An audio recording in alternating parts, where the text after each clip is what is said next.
Bueno, mi nombre es Lázaro Ucmas y voy a comentarles y platicarles lo que entendemos por ruta crítica de innovación en la construcción de prácticas educativas.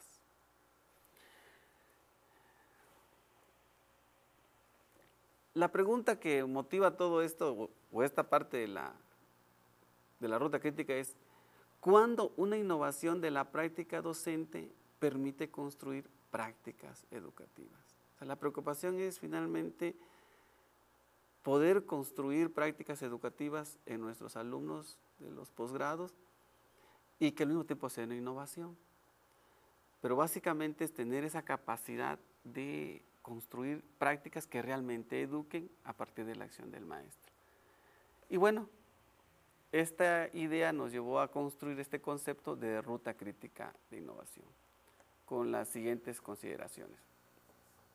Primero, que la innovación y la práctica educativa no existen por sí misma, no es un discurso, no es un propósito más o menos bien intencionado de alguna autoridad, sea administrativa o académica, no es una lista de pasos a seguir, no es lo que surge en cubículos administrativos, burocráticos o académicos, no.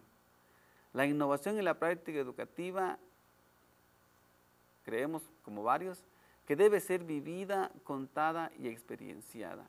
Es algo que se despliega en el proceso de un sujeto que se vive en él y que esos sujetos que se viven en él son los docentes, quienes son los que finalmente hacen o no hacen prácticas educativas. Por lo tanto, nadie mejor que ellos para apropiarse de esa pregunta y responderla.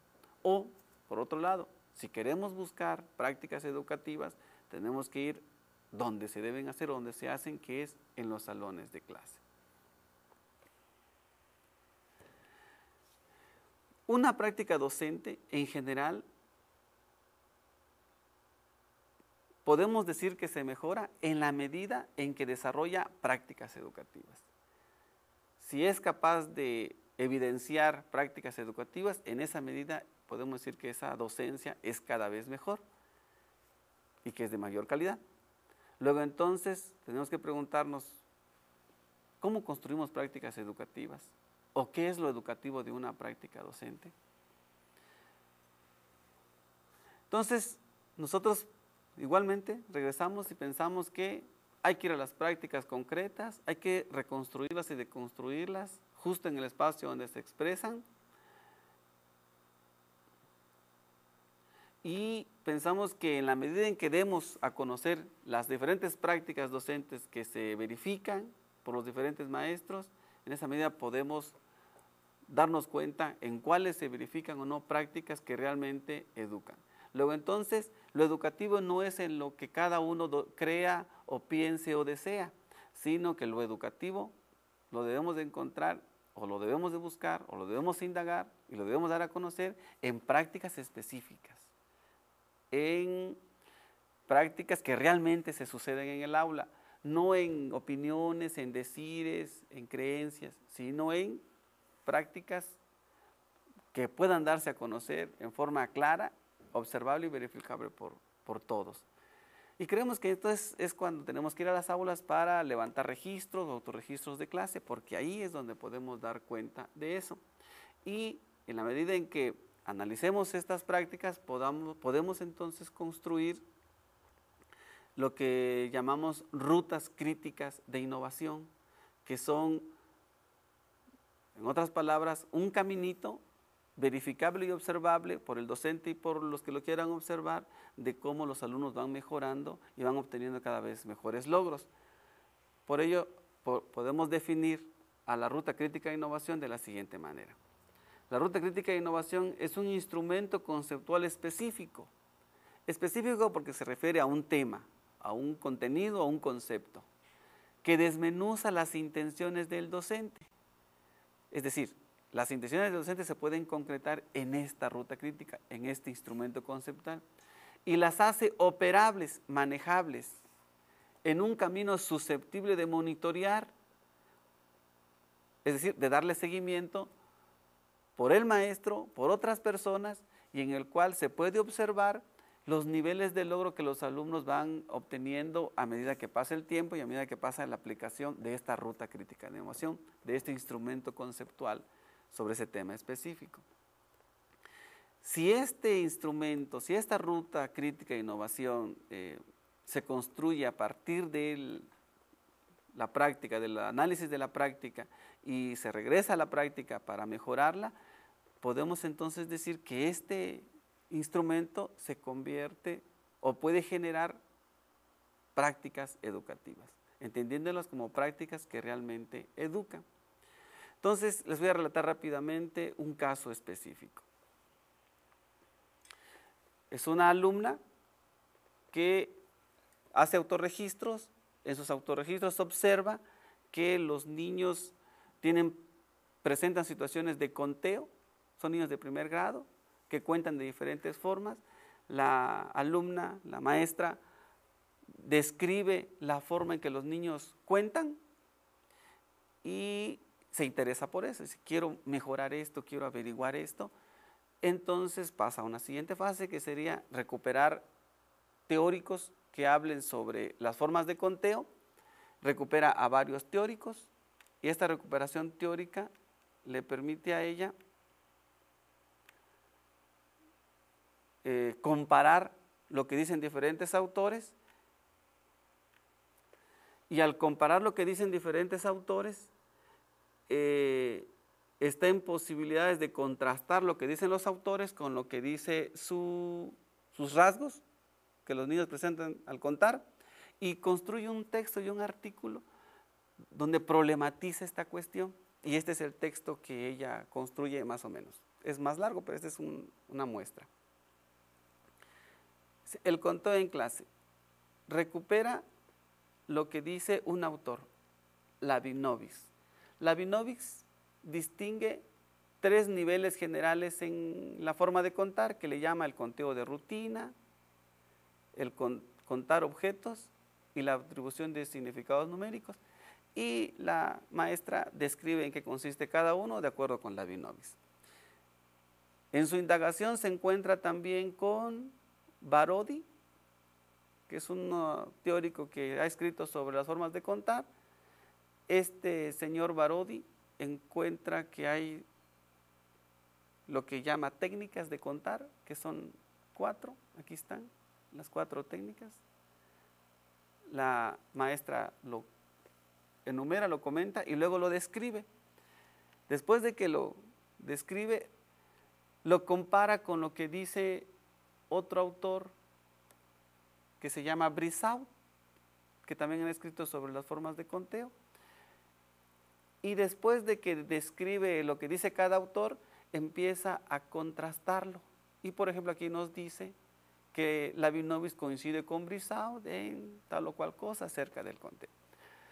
Lo pongo así porque lo que importa destacar es la parte metodológica que la alumna hizo para recuperar a los autores. Entonces, esta maestra recupera a los autores, los enlista, luego los compara entre sí y después lo compara con lo que encuentra en su práctica docente.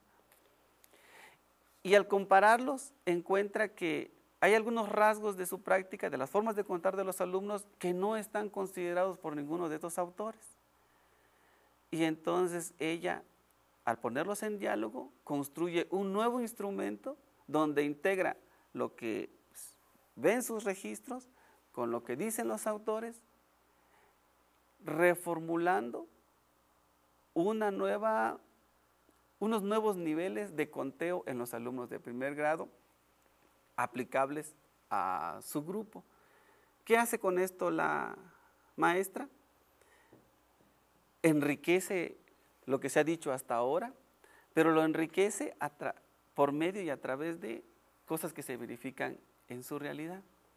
Esto me parece muy importante porque esta maestra está contribuyendo a enriquecer la teoría en este campo específico de lo que es el conteo en los niños. Y termina construyendo este instrumento. Este instrumento, que se convierte en un ejemplo real de ruta crítica de innovación. Ay, perdón. Aquí está. Después de dialogar empiria y teoría y entre autores, ella dice o distingue o construye o propone 3 niveles de conteo: el nivel de conteo inicial, un nivel de conteo intermedio y un nivel de conteo final. En cada nivel hay diferentes subniveles. Con este instrumento teórico, la maestra va a su salón, va con sus alumnos y entonces puede ubicar o ubica a sus alumnos en el nivel en el que están. Algunos estarán sin duda en el nivel inicial, otros en el intermedio, otros en el conteo final. Pero este instrumento además le permite que una vez detectados en qué nivel están los niños, entonces ella sabe a ciencia cierta, o por lo menos con mayor certeza, a qué nivel le corresponde a cada niño acceder. No a cualquier nivel, sino el nivel de complejidad creciente al cual el niño puede llegar con la ayuda de ella. De manera que este instrumento se convierte también en instrumento de un mejor diagnóstico de la situación de sus niños y se convierte en un caminito por el cual puede guiar a sus niños a niveles crecientes de complejidad en las formas de contar. La idea es de que al finalizar el nivel de conteo final en el subnivel 6, el niño haya desarrollado habilidades suficientes para contar con suficiente fluidez, a lo que se refiere este objeto. Así que este instrumento es lo que le llamamos una ruta crítica de innovación en el ámbito específico del conteo en los alumnos. Este instrumento le permite al maestro, cuando analiza su práctica, también distinguir cuáles son las acciones de ella que en su momento no permitían que el alumno accediera a los niveles superiores. Ella encontró, por ejemplo, dos. Una, las preguntas que le hacía a los alumnos y la forma en que enlazaba las preguntas. Resulta que las preguntas que le hacía a los alumnos cortaban u obstaculizaban el que el niño accediera a los diferentes niveles de complejidad. Y vio también que ella no enlazaba sus preguntas para poder ayudar a los niños a que accedieran al siguiente nivel. Entonces, ¿qué hizo ella cuando se dio cuenta de esto? Cambiar sus preguntas y articular sus preguntas de acuerdo a la respuesta de los niños, como, ahora sí, el andamio que soporte al alumno a que vaya a niveles superiores de complejidad en el asunto del conteo en los niños. Entonces, este instrumento creemos que es importante construirlo porque aquel docente que logre construir una ruta crítica de innovación tiene un elemento muy fuerte para distinguir qué debe hacer para ayudar a los niños, cómo lo debe hacer para ayudar a los niños, pero además cuál es el objetivo inmediato en cada niño para ayudarle en sus aprendizajes. Normalmente o comúnmente nos hemos encontrado que la innovación se ve muy difusa, se trabaja de manera muy aleatoria.